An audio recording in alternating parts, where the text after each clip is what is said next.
Candace Owens posted to her stories saying she spoke to a source that claims Ryan Reynolds is the problem. She said the tip came from someone who allegedly worked on the set and said lately everyone is bashing Blake Lively, but apparently the true villain of the saga is Ryan. And Ryan Reynolds, childhood teacher, reached out to me, and I wasn't going to share it, but I think I have to now because it's super interesting and compelling for those of us that are interested in the psychology of this couple.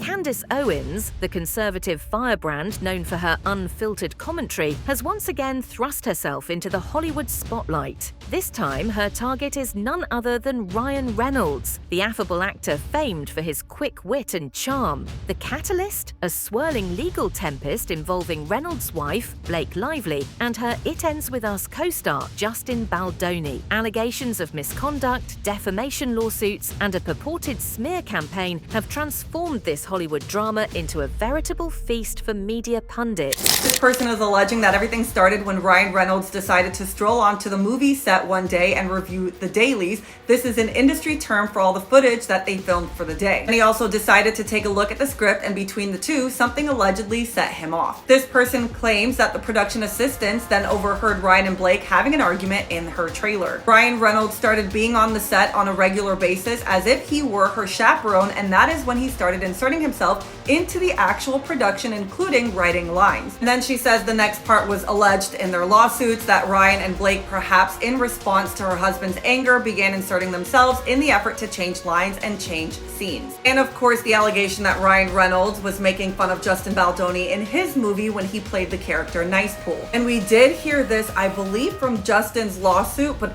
correct me if I'm wrong, but she also says that allegedly Ryan presented an ultimatum to WME, the biggest talent agency in Hollywood, whose client roster include everyone from Taylor Swift to Justin Baldoni. Owens, never one to mince words, has seized upon this scandal with characteristic fervor, directing her ire squarely at Reynolds. But what exactly did Reynolds do to earn a spot in Owens' rhetorical crosshairs? Let's delve into the intricacies of this celebrity maelstrom. So what I've done today for you guys, I've actually built out a timeline. I will share this on Instagram after the show because the timeline really makes it clear that something very much happened when Ryan Reynolds came home because of the SAG-AFTRA strike that took place in July of 2023.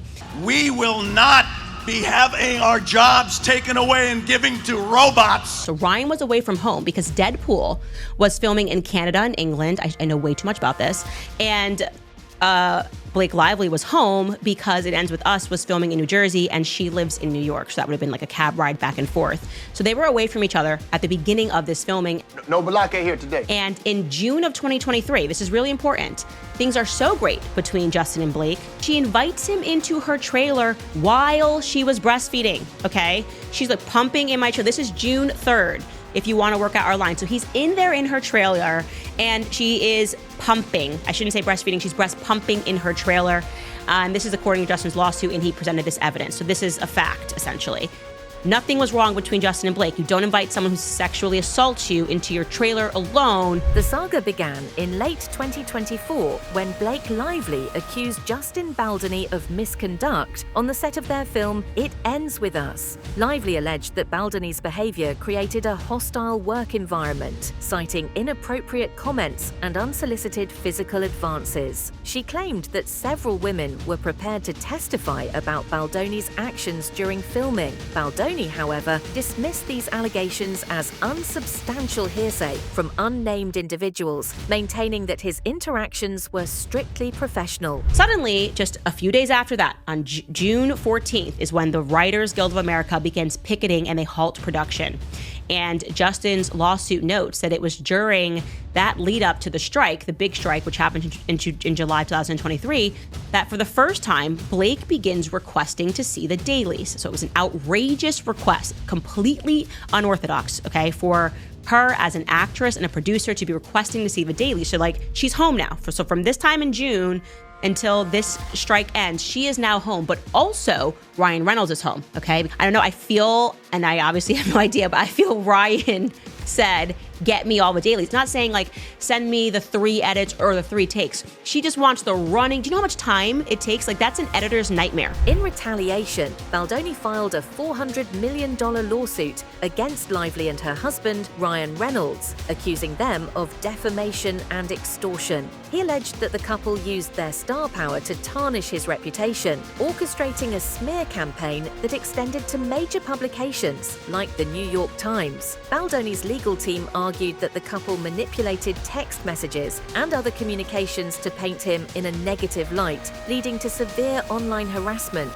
targeting his associates. Ryan Reynolds actually has a book that is published. It's not, he didn't write the book, but essentially, and this is some Comic-Con stuff, guys, like literally, like if you're deep into Marvel Universe or DC Universe, you may know about these things.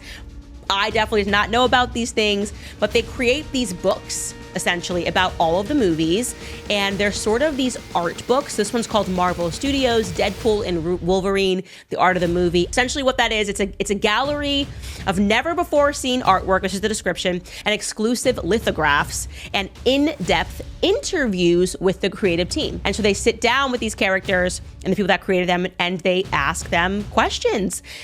And I am scared. I am so scared. So I'm going to read you directly what Ryan had to say when they sat down with him to discuss Nice Pool. Enter Candace Owens, never one to miss an opportunity to insert herself into a high-profile controversy. Owens seized upon this Hollywood scandal, directing her ire squarely at Ryan Reynolds. During an episode of her show, Candace, she suggested that Reynolds should be deported back to Canada, labeling his alleged actions as high treason. Owens claimed to have received a tip from someone who worked on the set of It Ends With Us, alleging that Reynolds' insecurities led him to interfere with the film's production, ultimately contributing to the legal fallout. In the recent filing, we can now see that Ryan was panicked in general about him being apart from Blake Lively, so much so that when they first communicated with one another, okay, so this is the first time that Ryan Reynolds and Justin Baldoni are speaking to one another, and they're exchanging text messages, and Justin Baldoni does this thing where he's just like so nice,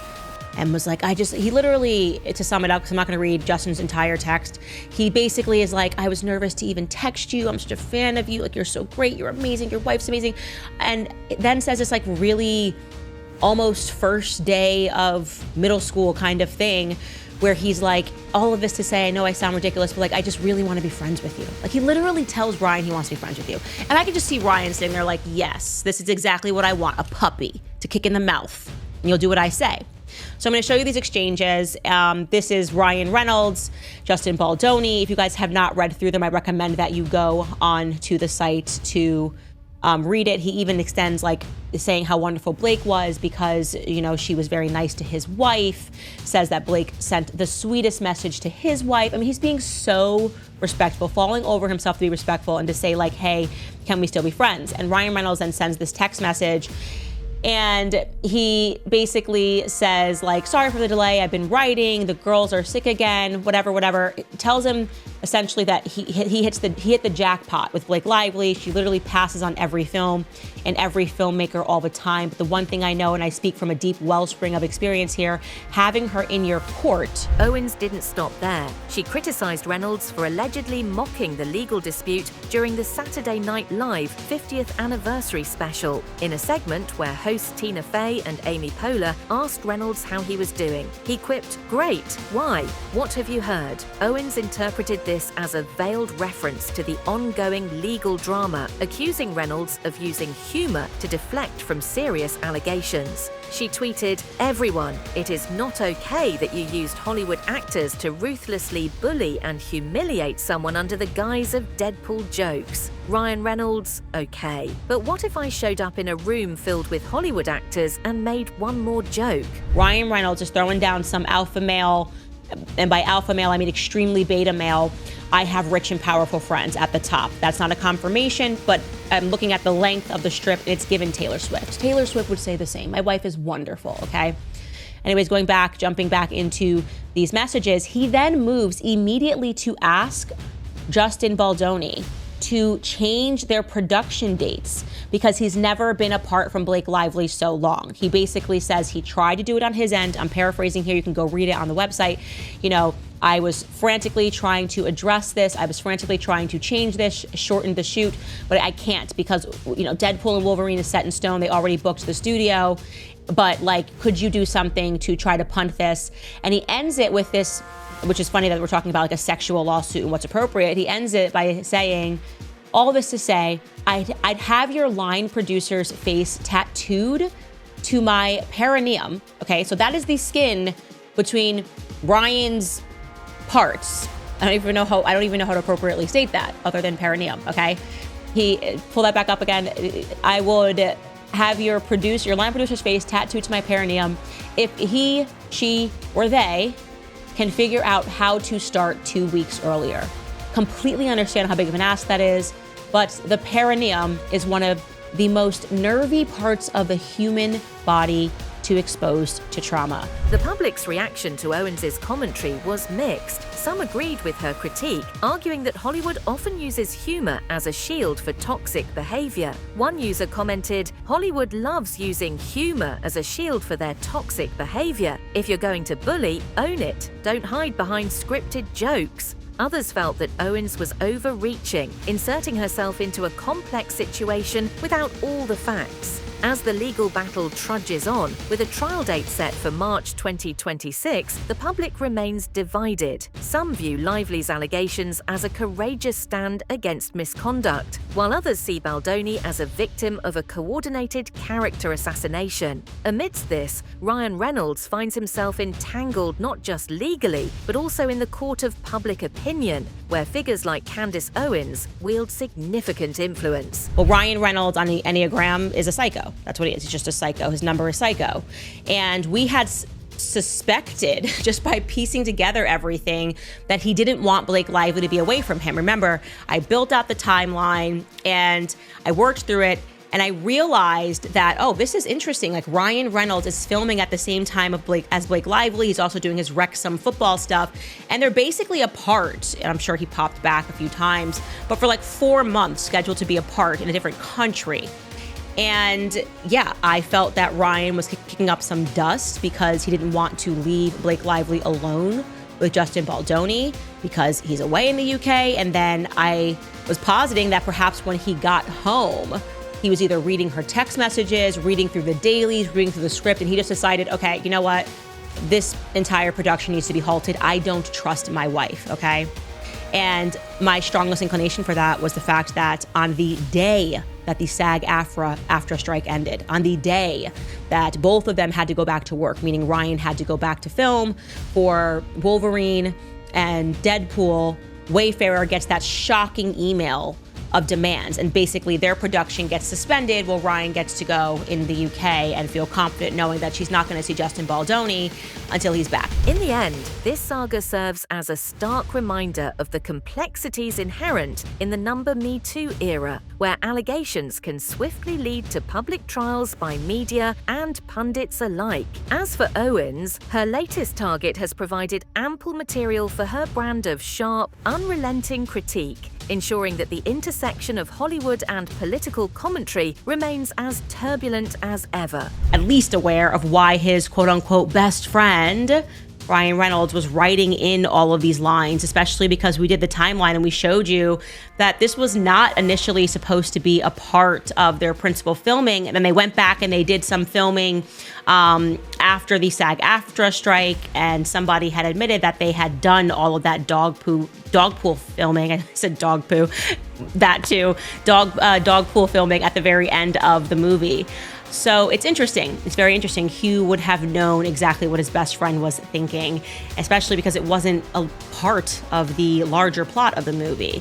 Hugh Jackman was also in the now infamously cringe It Ends With Us promotional skit that had nothing to do with promoting the movie, which was about domestic violence, where Ryan directed it and he brought in his mom and Blake was in the background. We learned that, but he also brought in his best friend because he just wanted a little bit of A-list power there. And when you're really obviously trying to be a high school bully, you want to be like, we're the cool kids and you're nothing. What better way to make him uncomfortable than to promote his movie? Candace Owens isn't just stopping at Ryan Reynolds, she's making it her personal mission to call out what she sees as Hollywood's hypocrisy. She's framed this entire situation as yet another example of elites protecting their own while throwing others under the bus when convenient. According to Owens, Reynolds is just the latest celebrity to get tangled in a web of legal and social consequences, and she's openly questioning whether the justice system will actually hold him accountable, or if Hollywood will shield him the way it has for so many others. No. It's not every day a guy gets to interview the love interest of his best friend's wife, and the guy trying to replace Ryan as a husband and me as his best mate. Holy What the hell are you doing messing with my best buddy's wife? Sir, I have no idea what's happening at all today. And so I also want to remind you that Hugh Hefner then appeared at the It Ends With Us premiere. Again, not his movie. Kind of weird that he's hitting the red carpet with them. He obviously knows what is going on. What would that conversation have been on the way to the premiere as they made Justin Baldoni go really, really early and then stuffed him in the basement? Again, this was all just meant to be a power display, and Hugh Jackman played a role in it. He did.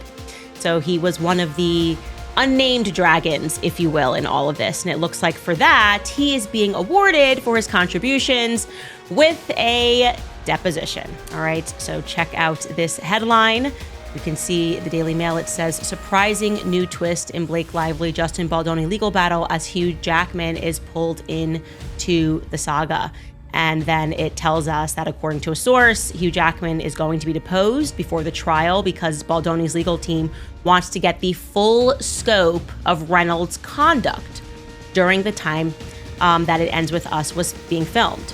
An insider also told the Mail that, quote, Hugh will be deposed if this goes to trial. There is no way that he cannot. Baldoni's legal team is doing everything they need to get a full scope of Ryan's conduct during the time that It Ends With Us was filmed. Owens took to her podcast to double down on her claims, calling Reynolds a smug liberal who loves to preach morality but conveniently forgets about it when his own house is on fire. She accused him of hiding behind humor, using his public persona as a defense mechanism instead of addressing the serious accusations against him and his wife. This is how Hollywood works, she ranted. They joke, they deflect, they gaslight the public into thinking nothing happened until they can quietly move on to the next blockbuster film. Ryan Reynolds' bromances, his various bromances over the years. We've talked about him and Jake Gyllenhaal, and obviously this has been a bromance that has been very much thrown in the public's face. Ryan's kind of perpetually highly publicizing his bromances is something that I find to be quite strange, right? Mostly because he's a 48-year-old man, Ryan Reynolds. He has 4 kids, and he seems to dedicate a lot of time and resources, like financial resources, to trying to convince the public that these bromances are perfectly normal. And we're not really asking for that convincing. Like, I don't need people to convince me that guys can hang out with one another, but he feels like he has to make that effort. So he's like, nothing's weird here, nothing's weird. Bromances are so normal. I mean, notoriously, that's the reason why he flew out Liz Plank, Justin Baldoni's podcast partner, flew her all the way over, presumably to the UK, to provide her expert testimony as to why bromances are like totally chill, right? They're totally okay. Remember, here's what she had to say in his Wrexham documentary about that. The definition of the word bromance is just, it's a platonic relationship between 2 men. There's no female equivalent to the term bromance. The female equivalent is friends. And so the fact that we need a term to describe 2 men going out to dinner, I think, is very revealing about what men are allowed or are not allowed to do and how much self-policing there is when it comes to their relationships with other men. So bromance is almost this permission for men to connect and to show love to each other because it's like a joke. Her audience ate it up. Social media erupted with heated debates over whether Owens had a point or was just using the controversy for clout. some conservatives rallied behind her, arguing that Hollywood actors like Reynolds have been given a free pass for far too long. Others pointed out that Owens is known for stirring the pot and questioned whether she actually had any real insight into the case. Meanwhile, Reynolds has remained relatively quiet about the whole ordeal. Aside from his subtle jab on Saturday Night Live, he's largely avoided direct commentary, letting his lawyers handle the messy details. But that hasn't stopped the internet from speculating. Has the usually untouchable Ryan Reynolds finally met his match? Is this the beginning of a larger unraveling for one of Hollywood's most beloved figures? Or is this just another media circus that will blow over once the next scandal takes center stage? Only time will tell, but if there's one thing certain in this mess, it's that Candace Owens isn't letting up anytime soon.